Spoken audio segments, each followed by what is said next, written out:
We had a bunch of opinions on the All-EuroLeague Teams and season awards this week, but let me do something different. In this video, I'll give my alternative awards for each and every EuroLeague team, starting from the very top of the standings, Real Madrid. Since Chus Mateo already won Coach of the Year and Real has 3 members in the All-EuroLeague Teams, I'll keep it to 1 award. The maybe I should be starting award goes to Vincent Poirier. The French center came off the bench in 30 out of the 35 games he played this season. In those 18 minutes a game he had, which is 4 minutes less than Real's star center Eddie Tavares, he was putting up almost identical numbers as Tavares and was part of the play of the season. Poirier behind the legs. Oh my goodness! If Tavares stays, let's just hope that Prime Poirier is actually dominating for a different team next season. Next up is Panathinaikos Athens, and believe me, there are so many awards I could come up with here, but I'll stick to 2 of them. First, the Atmosphere of the Year award goes to Owaka in Game 5. Usually this would go out to one of the Serbian clubs, but the intensity we saw that night still gives me goosebumps. Through the course of 5 games, Second, we got the actual Best in Season Signing award, which previously on a podcast I argued for Moses Wright, but after these playoffs there's no doubt that Kendrick Nunn owns this one and perhaps the best offensive player in the League One too. For Monaco, I'll have some recency bias here and give the Jeremy Lin waving off Kobe Bryant award to Eli Okobo. Okobo taking the ball in both clutch situations of Monaco-Fenerbahce Game 5 instead of giving it to the all-time leading scorer of the EuroLeague is kinda similar to Lin waving off Bryant. The only difference is Jeremy Lin actually made the shot while Okobo missed the first one and turned the ball over in the second occasion. I'm still shaking my head at the fact that Mike James didn't touch the ball in 2 of the biggest possessions in Monaco's season. But anyhow, Barcelona gets the You Thought I'm Done award, and that actually goes out to 4 people: Roger Grimau, Jan Vesely, Jabari Parker, and Ricky Rubio. All of them get it for slightly different reasons, as Grimau was seen as a coach on a hot seat the whole season but managed to prove everyone wrong until the playoffs, I guess. Vesely had one of his best seasons after it seemed like he's fading a bit. Jabari surprised everyone performing as well as he did despite his injury history,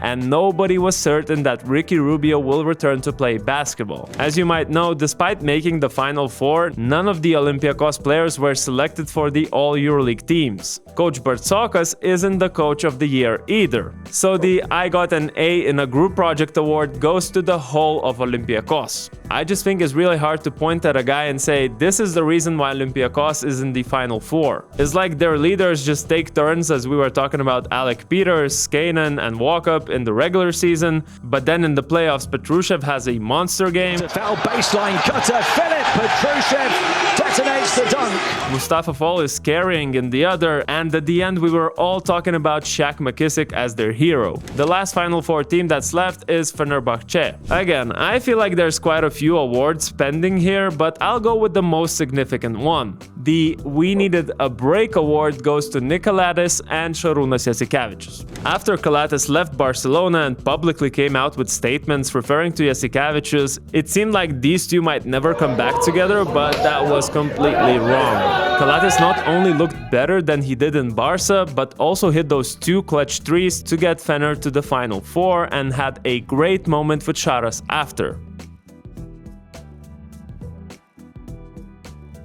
Now, I will pick up the pace a little bit with the rest of the teams, but before I do that, a quick shout out to Hostinger, guys who made this video possible. Another thing that Hostinger makes possible is creating, maintaining, and hosting your own website. You can use their AI-powered website builder, you can use professional templates, or you can just start everything from scratch. Hostinger has a lot of other AI tools to discover, so make sure you check out the link below and use our code BNews10 for 10% off of all hosting plans. Next up, Maccabi's Josh Nebo gets the Jumpman award. Obviously for getting way up there for all the blocks, rebounds, and especially lobs. And here comes Maccabi.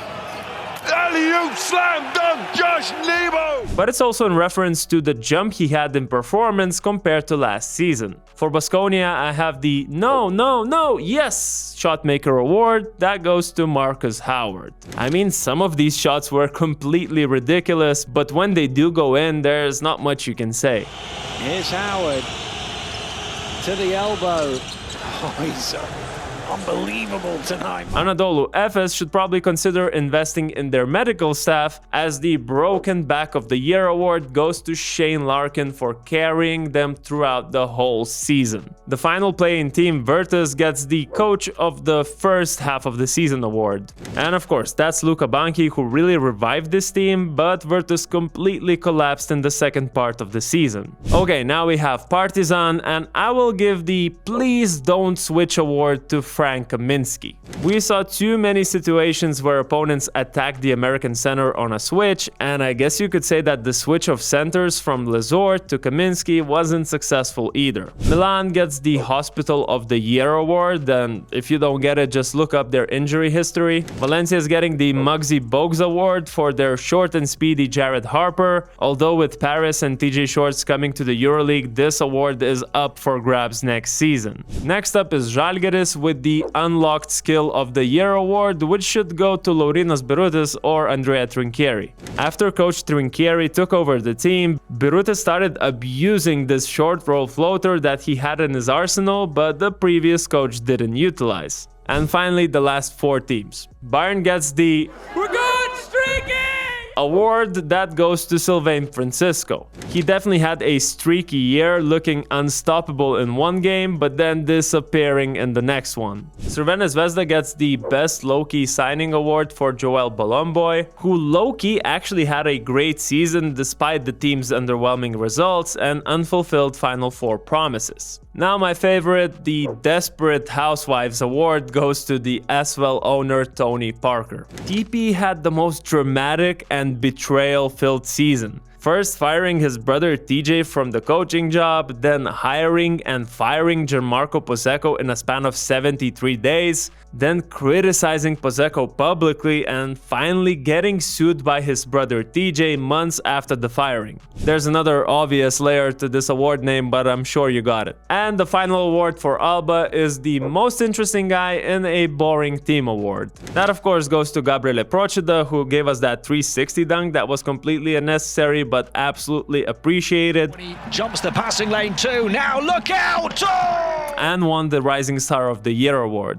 So those were all my alternative awards for each and every EuroLeague team, and as Drake said right before he got destroyed by Kendrick Lamar, I was trying to keep it PG. But of course you don't have to, so let me know in the comments what would be your alternative award. Be creative, as the best comment might just win some BasketNews merch, why not? See you in the next video.